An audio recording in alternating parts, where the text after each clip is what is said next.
Journey Junkies, DW here. I am so excited to bring in Travis Thibodaux. Hello, how y'all Travis, doing? how we doing? I'm doing good. How are you? Awesome. It's funny, Travis. You've been you're a tremendous musician, and you play a number of different uh, instruments, etc. And then you've got that golden voice and stuff. But it's We funny. try. What's that? I said we try. Yeah, and Meaning we've multiple personalities, we try. there you go. And folks, you've been playing around in the Bayou area for a long time, and you've had some fun. You played with your dad, and then all of a sudden, a couple of years ago, something pretty amazing happened to you. Yeah. So From when I was about 10 years old, way too early to get into the barroom scene, but that was the scene back in the day, and you can kind of skip it. Nowadays, you can't do so much. But yeah, we started doing anniversaries, weddings. My dad's a musician from birth, and when I was about 10 years old, we started doing a two-piece. He played piano and bass, and I played drums, and we both sang. And we started doing weddings and anniversary parties. It turned into quite the income. My dad works in if you're familiar with this territory down here, a big occupation down here is the shipyard work. mhm. You build the ships that go out, and that's what he was doing. He was welding. This time a month in July, he's welding in tubes. And barely can breathe, and Mhm. so he wanted to get something off the ground, and we did, and very happy for it. And it didn't take long for it to kind of take off. So we had basically what I like to compartmentalize is to say we had for the first 12 years of my career, we had a two-piece with me and my dad. And then when we had bigger festivals or bigger gigs that paid bigger money, because music is monetary as much as any other living, Yep. we would hire a big band, do big band charts, and it was a big band. We covered. My dad comes from, and so do I. Fats Domino, Dr. Mhm. John, Neville Brothers, that kind of elk. So that's where I come from. Definitely soul, but New Orleans soul, which Yes. is a little bit more specific, if Yes. that makes sense. Yep. And so we did that for 12 years. And then I moved on past that. I met Bobby Kimball from Mhm. Toto fame. Mhm. And he was not rejoining Toto at the time. He then rejoined Toto. But until he did that, I was on the road with him for about 4 years straight. Then I moved to Memphis to join the jingle circuit, Mhm. which is basically I was a Cajun boy that talked flat like that, talk flat like that. You say hamburger, you say hamburger. So they would always tell me, they'd say enunciate, enunciate. So that's where I guess I got rid of my accent. But No, you didn't. yeah. Well, I'm down here more, so now I'm starting to get it back, I think. But anyway, but they'd say lose the enunciation or put the enunciation in. So that's where I learned to do that. Then I moved to Nashville, did a straight from Memphis to Nashville, did a publishing deal, wrote songs for a living, just Mhm. stopped playing music live, basically. That's where I met Jonathan Cain and his daughter, Madison. Mhm. Madison was going for a record deal at the time, and we wrote together through a mutual friend of ours. Um, and before you know it, we both moved out of the town. I moved back to New Orleans here, and he moved back to, he moved to Florida at the time. And all of a sudden, 3 years later, we were not in touch. And I got a call. I was actually at a gig, real gig, at a casino right here in New Orleans. A gig, as they call it, kids. And it was, and I had to let it go to message because I had to go back on stage. And it was him. And he said, hey, Madison, his daughter, mention you because, this is when Dean had to pass the torch. Yep. And Steve was coming back in, but they needed another singer. So he said, Madison suggested you, and I'm not going to think about, this is a quote. He said, I'm not going to think about anybody but you until you answer me back, because I think you're the perfect fit. Awesome. And that was cool, right? So I had to text him like after the gig, because I got it as soon as I was done. It was like 1 a.m. I'm like, well, I'm not going to wake him up, Yeah. So I said, John, look, I just got your message. Of course I'm interested. I said, let's just talk tomorrow morning. I don't want to wake you up. And I didn't hear a word. And then he called me at 11 a.m. the next morning. And he goes, well, before I think about anybody. And I was like, no, I think I'm your guy. So I sent in a few demos. I actually, when I went to Nashville, I had some tribute record stuff that I did. And this is non-associated with the band at all. But I did, I guess when Nashville finds out they have a high range singer or not, they pick and choose what they want to do. So I had somebody approach me to do a Journey tribute record, which in irony now is crazy. Yep. And I said, sure. I was looking for all the work I can get. And so it was I'll Be All Right Without You, Stone in Love, and one other song I can't think of right now. But and I did those 3, and it was like a choice of singers. So it was like 9 cuts, 3 per singer. And I ended up playing that for John in some songwriting meeting that we had with his daughter. And he's like, oh, wow, not too bad, And that's what made his daughter say, 3 years later after being out of touch, yep, she says, maybe this is the deal. This is your guy. And so this is like late 15, early 16, right? Yeah, this is late November 15. Yep. Yeah, when I got the call. And so, of course, we talked the next morning. And I said, yeah, I'm totally interested.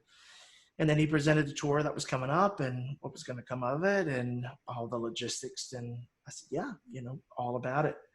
And the rest is, as they say, history. But I mean, it's what a history. Well, and you go from and it's fun playing with your dad and doing those gigs. Sure. And, you do those gigs and then you go home and et cetera. But now you're on a national scale and, these are 15-20,000 people or more a night. And, the 18 Def Leppard tour, 1 million people, 60 venues, including, big baseball stadiums, et cetera. I mean, that's pretty darn cool. It is. I mean, what's so funny is that I don't know what anybody else would say in my position, but it's hard to process it. So I don't. I don't know what else to say. There was a stadium tour in Toronto where Peter Frampton was one of the opening acts. What an amazing guitarist. Everybody knows him from the early 80s, but then to sit down and watch him play. Man. Yeah. So underrated. Yes. And I did meet him. And then we went to so we had this meeting, with the band where we got, they organized a meeting. So we get to meet everybody. And then it's off to your own dressing rooms and it's golf carts just taking you around. And that was the Rogers, I think it was the Rogers Center in Toronto where the Blue Jays play, right? Am I right? Yep. So I had a bass player friend that plays for Peter who was from New Orleans. And we kept texting each other. We've been friends since I was down here before Journey, way before Journey. We did session work here in New Orleans. And he goes, man, what room are you in? I said, I have no idea. And I go, what room are you in? He's like, I don't know. And it's like, you can't even talk about like, what part of the field are you on? There's no Blue Jays field anymore. It's just a concert. We could not find each other the whole night. We got together for lunch the next day. And then he had a quick flight out. So it was like a quick lunch. And it's like, we just laughed the whole time, how funny and how big it is, and how smart it is for all the arranging, but how small of a part that we were to just be cogs in the wheel of Yeah. that, you know. Well, and And everything is scripted too. You know, oh, you've got your absolutely, itinerary. You're up at this time, and you're downstairs at such and such, and wheels up at such and such. very much. Yeah. Which I learned to deal with Journey. I'll put it that way. Um, and with, you know, all due respect to the members and anything else, but um, what I really enjoy, to be honest, is when I get back down here and I have, you know, I'm in my little studio room right here right now, and I got a session guy coming over tomorrow, and we're gonna work on a Christian record, Mm-hmm. about 5 tunes, and we're gonna mic him up right here in the room, and we're just gonna put a project. I like, and what I realize is that no matter what band that you're in, and it can even be Journey, God bless them. And I think this all has to do with the whole picture of starting and deciding to stop. Is I like the fact of being able to go from A to B and being able to accomplish that, Mm-hmm. you know. And no, again, I cannot say this means no offense to anybody in the band. You're just, but when you are a cog in the wheel, as good as that treatment is, my God, you can't get better treatment. No.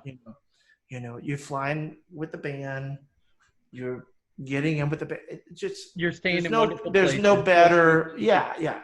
There's no better treatment. Yes. But there is also, I guess, something that probably goes back to my raising, where all of that meant something. It meant that I can see the peak, but I can also see a valley, you know, if and when the band retired, or if and when I decided that I couldn't stay on the road. Because what we didn't touch on was that the first year I went on the road with the band, I had my daughter. Mm-hmm. So now I have a 5-year-old daughter. Today. And when I got the call from Jonathan, and she's outside swimming. I hope my parents are out there too. So like you know them. So they said to tell you hello, by the way. That's cool. But yeah, you know, so it became a thing where it's like, I'd never seen her. And, you know, when you go on a Journey tour, this is 6-7 months, a couple of things. If they schedule, I think it was year 17, we had already been to Asia at the beginning of January, did a whole tour of Asia. And then by the end of it, that's, I think, the year they decided to do the East and West tours with Fleetwood Mac and all that. So, yeah, thank you for confirming me on that. And I was there, but I'm thinking of years. But so they decided to. So all of a sudden, I thought I was getting off the road in July. I was going to take a month to be here for family, you know, and finally visit my daughter. We bought a house in 17, the year of, and I had never been here. Like, everybody moved in for me. Yep. And so when they decided to extend the tour, then it became the 1st of August. So now I work off of tour, you know, because, you know, no offense again, but the guys, they get enough money off the tour and they can make do.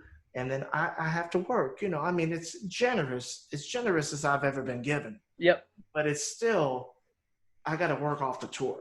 So I was planning work in August. So I was going to take 1 month off, which for me was huge until COVID.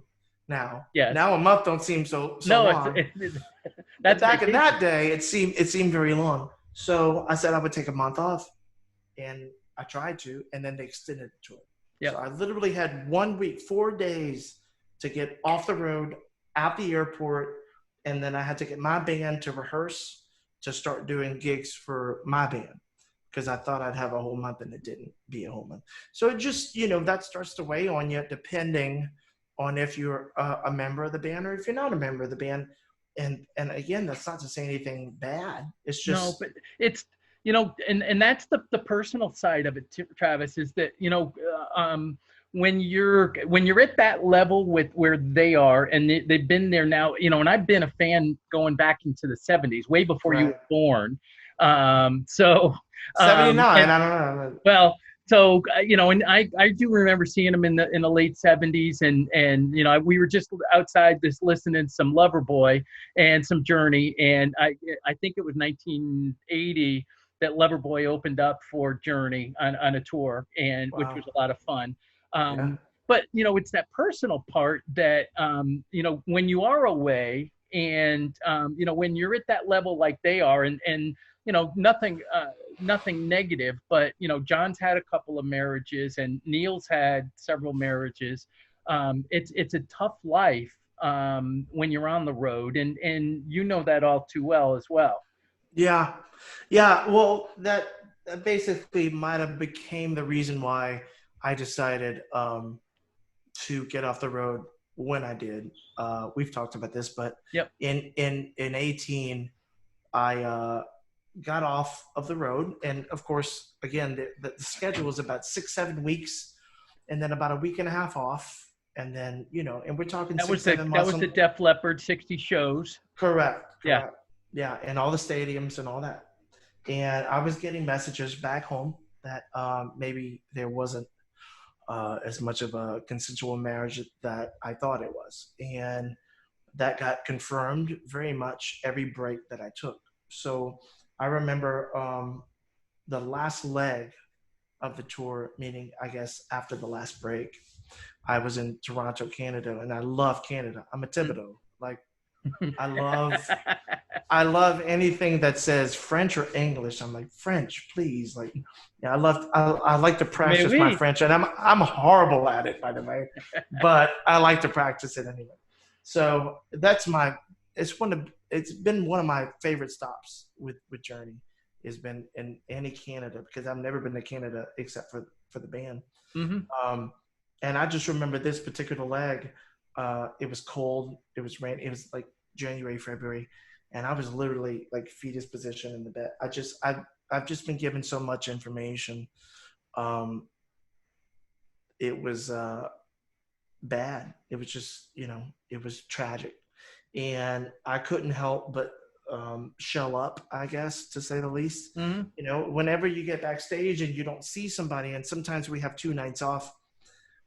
In this particular visit, I remember, to Toronto, it was 2 nights off, and I spent 2 nights just waiting. Just when's the alarm clock gonna go off that I need to be at the cars for the Yep. concert? I was That's just tough. shell shocked, I guess, and and I guess it showed, in a way. And a couple of the guys' wives, which is I've always called them my pseudo moms, and I mean that. And not Hmm. only that, but also also the band and the guys in the band have always been nothing but family. I mean, Yep. I've never felt like a second-rate citizen at all in that band. It's always been great treatment all the way around. Um, but I was going through a hard time, and I guess they can tell. So it kind of came up in late 18, like, hey, what's going on? And I confided to a couple of the wives there, pseudo moms, if you will, and it got kind of passed around. So then I got asked in beginning of 19 if I was going to want to continue Hmm. uh, touring, because do you fix your family, or do you go back on tour? It is for me a financial decision versus a Well, it's familial, it's and personal, and you had your daughter, and mhm, you have to take care of number one too, Travis. You know. yep, yep. So basically, it was up to two choices, whether it would be a full tour or a short tour in 19, and it became their decision to do a short tour. So I said, yeah, sign me up, because I had a year off to Well, work that on. was the plan, was to take 19 off Yeah, originally, well, right? again, I'm not always in the loop to do anything until I find out, probably like crew or production members or whatever. I mean, the band makes the decisions, and with the managers, and totally respected. But when that message came down, I gotta say they were so kind to say in a heartbeat. Especially Ross called me back. He called me the first time he called me back, and just told me what was going on, and said, we've got off until October, so we'd like to have your position there. Do you want to be in that position, Yep. basically? And I said, if it had been a full tour, I don't know if I could have, but let me work on this stuff back home. And yeah, count me in, And mark me down. Here's the, you mentioned the family too. And, even, I've had the opportunity to meet everybody in the band and, numerous times. And, they even treat us like family. And, Absolutely. Ross and Mary are just phenomenal. Yeah. Neil has been very gracious. And so they've been very nice to the Journey Junkies as well. And Sure. we put a lot of heart and everything that we do is about the music. Yeah. And Yeah. the Yeah. one thing that I've enjoyed through music, and I've been involved with music from I played 50 years ago, and then I came to that fork in the road, and I chose to go into business instead of continuing music. But Right. I've met so many people around the world through music, whether it's through my brotherhood with Dean Castronovo, whether it's the Journey Junkies, going to shows and just meeting people. And I know, the cool thing is that there's a number of the Journey Junkie administrators that are dear friends of mine. Spent some time with you in Las Vegas and some other parts on tour. And, you were always very gracious with everybody as well. And, I do consider us to be a family, the Journey family. Yeah. I've witnessed this, and now being part of, the small part that I had in that legacy, it is amazing to me how nothing changes. I've been part of regional bands, meaning South Louisiana, and for when I say regional, that might mean from Louisiana to Florida to Texas, basically. Mm-hmm. And I've been part of multiple bands that just did that circuit, either same clubs, different clubs, depending on the genre. And you always have that fan base. And, when I joined the Journey thing, you'd really think on a personal level, man, that's going to be very corporate. Yep. As opposed to what I was used to. And I could not be more wrong. I mean, the same people showed up at so many shows, including yourself. Yeah. And that's it. It's the lifeblood of what makes this go on. And I think, considering what we've all been through, that the lifeblood, people that enjoy the music, that get something out of a song. I heard, I was watching you guys' site the other day, and somebody posted, I'll Be All Right Without You. Yeah. Steve Perry singing. Yep. And which I was honored to sing in Vegas for their run, in October and December. And whoever the poster was, and forgive me if I get it wrong, but it's something, love don't leave me lonely. It was that line. Yes. And the way that Steve sang it, that makes her, and I was thinking of that today. I was actually on the cusp of our interview and thinking of things that I thought that I could even bring to the table faithfully, given the family aspect for me has never, there's been times actually where I have had to wipe tears out of my eyes to even sing the small part I had on that song. Mm-hmm. I was mostly doing the extra string part. Yep. So I didn't have much to do on the vocals. But boy, it says everything. It does. It just says everything. It transcends. You mentioned the Caesars run last year, and that room, I went to a couple of those shows, and I did the DW thing, and there was a fan that had never met the band, and so it was funny. We were outside before the show and waiting to go to meet Arnell, actually. And there's a guy that I think he was in Ross's group and had way too much to drink and went tumbling down the stairs there, banged his head, and medics had to come, and it was a mess. Oh Jesus! But rock and roll.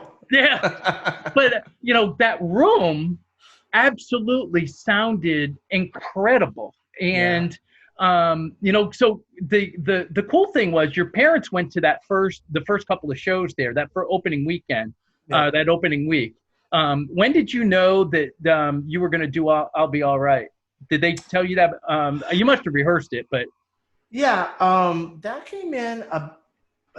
It wasn't the first couple of shows. Um, God, man, you're stretching my memory right now. you surprised your parents by doing that, right? I did. They're always the biggest fans, and I'm an only child, so there's the only child syndrome and biggest fan syndrome.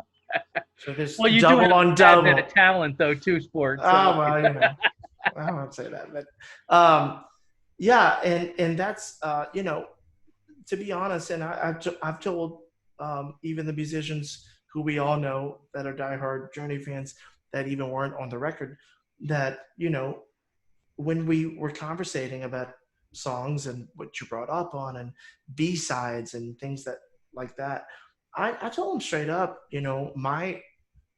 my first Journey record that I remember hearing throughout was Raised on Radium.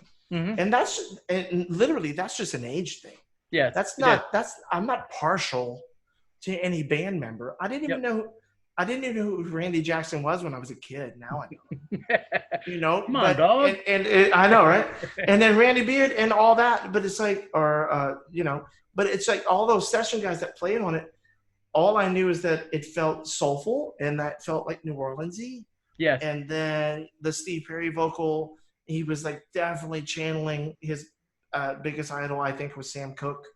Yep. Under the moonlight. It's just like there's no more Sam Cooke vocal. Yes. Than that line, you made me weak, which is not that album, but you know what I mean. It's like he's been channeling Sam since a lot, and he's always said it, which I love. It's like I'll tell you my 3 best vocalists in the world. It's like here's who I copy off of. Here's who I learned off of. And I always loved that Steve did that. But I was literally, pun intended, raised on radio. So that was my first Journey record. Then I had to go back. Of course, everybody knows Don't Stop Believin' and all that.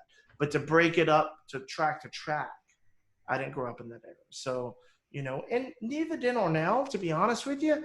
Like we had a lot of times where we did the tour in Asia and the house gig at the Joint, at the Hard Rock in 17, I think, where we did Frontiers and Escape back to back. Yes. So we both had some stuff to like shed.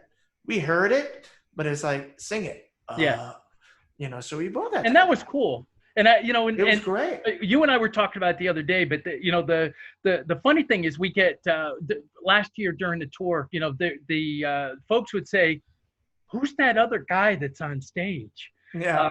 And there's John and there's Ross and Neil's over here and Smitty, but who's that guy in the back there? And we're like, how can you be a member of the Journey Junkies and not know Travis? Well, to be honest, overall, I've kind of gotten that question a bit. And then even the band at some point during the first tour started calling me Shadow Guy because they had a plan, and that plan, I'm proud to say I was, and I'm not saying it was because of me, but I'm proud to say I'm the first 6th guy on stage with those guys. Yes. And they needed your vocals after Dean left. They needed your vocals, but I don't know if I ever even told you the story, but I was called from John and talked about the gig, and then Neil had some say so and approved, and I guess the rest of the band. And then it was like, great, you're hired, let's go. So I thought, great, I'll be one of those, because everybody knows, if you don't, let's educate everybody. There's always necessarily somebody on certain tours, on certain singers' tours that need to help and punch a vocal in or punch a harmony in. Yes. But it might not be the original band, and they might not want to play the tracks every night. So you can make it live. So that became this situation. And when I first got this offer, I completely no doubt, because John, and I'll tell, if John sees this, I'll tell John, he's very vague about his sentences. So he goes, hey man, you got the gig. Cool. And I just went, so I'm going to play off stage somewhere and I'm going to be singing in a booth or whatever. That's completely what I thought. Yep. And then, and about a month later, because that was late 15, we didn't start the tour till April 16. So somewhere around maybe December, January, I got a call from the wardrobe person, the wardrobe coordinator. Ooh. Jen. And she goes, hey, I need to know your sizes. And I'm like, what? Like, why? Like, and we had the most awkward conversation I might have ever had in my life. And you know me, I could have some awkward conversations. That might have been the most awkward one. And finally she had to go, she goes, Travis, you're going to be on stage. I need your measurements. I said, on stage? I had no idea. Me? I had no idea. And boy, you want to talk about, who's an ex-wife now, but wife back then. I was going grocery shopping. I was in the grocery store. I must have ran the basket into some other people. What? I couldn't believe it. That's cool. And I went back home and I'm like, I'm going to be on stage and I'm like hyperventilating basically. But it's such great music, and it's the music of the music of our lifetime, and too. The cool thing for me, a year or so ago, of course the band was supposed to take the year off, and Neil put together. We were blessed to go to the Journey Through Time, the original one. Great. It was a fundraiser in San Francisco. Yeah. And good for you. Dean calls and one of our weekly or daily calls, and he's like, hey, shh, Neil's putting this thing together. We're going to do this little fundraiser thing. And how many tickets do you want? And I'm like, it's a fundraiser.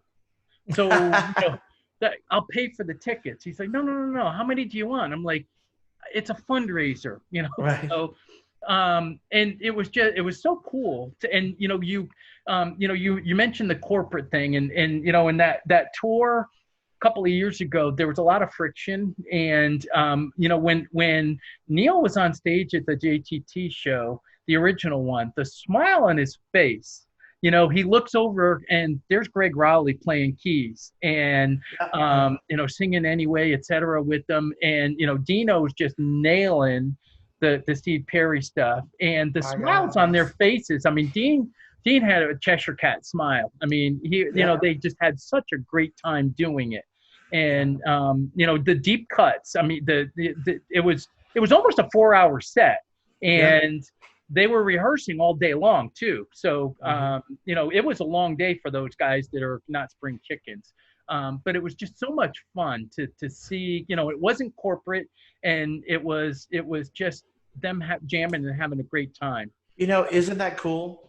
It's like, that's my first impression to say is like, isn't that cool? Because, I'm going to do a gig tomorrow in Bay St. Louis, Mississippi on a beach patio. Nice. I'm not even the main singer. I'm just like the drummer. And that I can sing my own stuff. It's kind of a blues gig. And man, there is something about you get into the corporate entity, and it doesn't matter what that gives you when you have, and watching that gig, and I saw that, I saw pieces of it at least. Yep. And, and that's where Jason Jalaka comes from. Yes. Who's now going to be, I don't want to say my replacement, but the next sixth guy here. Yep. For the tours going on as we know it thus far. So Neil had hired him to do that. And man, I know why he's smiling, because, I would do a Journey gig, and it is, it's beautiful. It's beautiful to see. The scenic part of it is nice. The stadiums, and I don't say this in an ego way at all, because I try to pretend I don't have any, but everybody has some. Yes. But I mean, I knew my role, and I knew how far back I was there in my little space and whatever. But that being said, you still can't discount looking at San Francisco Fest, and watching the sun go down. And I can say that in the biggest stadiums that I've ever done with them, which is obviously the biggest gigs I might ever do. Mm-hmm. And also I remember this one, I'll never forget this gig. And I saw a memory of it, on Facebook does memories. It was Sioux Falls. And we did a small Hard Rock. And when I say small, it was like a brick building that was turned into a Hard Rock. Wow. I don't even know how Hard Rock sponsored it. I'm not discounting that place at all. I thought it was awesome. I love, refurbished things like that. But it was like, that don't look like a hard. It wasn't built to be a Hard Rock. It was refurbished to be a Hard Rock. And it was that was during the Journey in Asia tour. Okay. And so Asia, they put it. It was only what I was told. It was only between 5,000-6,000 people you can put in there, which now sounds like a bunch nowadays. Yes. Yeah. But back then it was like only, and we came up and did our set, and it was starting to be sundown, and you could literally see all the faces, as the sun went down, and I could see people on the side, and I do what I always do in arenas, and just, you try to be part of the thing, but yet it's dark. It's so dark. You're just seeing flashes or phones or an occasional face if you have good eyesight, which I don't. And I just thought this was one of the coolest gigs I'm going to ever have with this band, because it was so intimate. One of the first gigs I ever did with them in 2016 was a Bahamas tour. It was Journey to the Bahamas. Oh, nice. So we didn't even take the tour with them. We just flew to the Bahamas and met them there and did a small theater. And when I say small, it was small. And it was my first 2 public gigs with the band. I was thinking about doing that, actually. Yeah, it was a night to night. And I still think about that because it was so intimate. And isn't it crazy that, most people want to hear about, man, you played X and X Stadium. And I think about, as a musician, but I got to see somebody's face all night and made sure, for some reason, I personally have to make sure they were satisfied throughout. I want to make sure that every song, I'm not singing them. Arnell's singing them. I'm just doing backgrounds. I'm not making the set list yet. It is in my DNA to be, how do we get from A to B? So in my way of journey, the biggest gigs that I remember are the smallest ones, if that makes sense. And how cool is that, to make the eye contact and to sit there and watch the reaction of everybody with Arnell, right? Exactly. So and that's the thing. It's like you can watch that interaction in an arena. You just, it's just you flip flop and then there's a bunch of side people, and no offense to them because it's mostly family and friends and ticket holders or whatever, but you just kind of get inundated. Where I was sitting, you can get lost in the shuffle. Most of the stadiums that I did, to be honest with you, I just got lost in the shuffle, like what's next on the set, because I just couldn't see anything, so, but that's my position. I mean, ask Arnell, ask anybody else, ask Neil, of course you get a whole different answer. I did get a great shot of you from Mohegan Sun. We had, all right, we did get some corporate tickets from the band for one of those shows. Sure. And we were on the side of the stage, on John's side there, your side. And when Arnell came around during Love and Touching and was doing all the loving and touching, my wife got a kiss from him. All the loving and touching. But I did get a couple of good shots of you on the side there too, which was cool. Fun. So, no, it's always fun to see that, and I wouldn't trade a day. Obviously, there was some being away from family with a newborn daughter, and that's not, always the best thing to process. But she's standing right there in the next room waiting for me, and we're having a 4th of July celebration and Happy 4th, by the way. Thank you. Same to you, bro. And things have gotten better as they came along. And again, I don't regret one decision. Jason, who's, again, as I know it, next year is going to be the 6th guy. And we've had so many conversations. We met in Vegas. Yep. He came out to Vegas to kind of just get what I was doing. John brought him out, and we made fast friends. And he's been doing, not to tell on him, but he's been doing movie and television for years, and hasn't been part of a live thing for a bit. So I think he needs to get out and do that. And I'm very envious of his movie and television career. Well, maybe you can that's been the going joke. Every time we talk, we always talk on the phone, and basically every time we talk, we go, are we questioning ourselves of like, why are we quitting this and going to the other thing?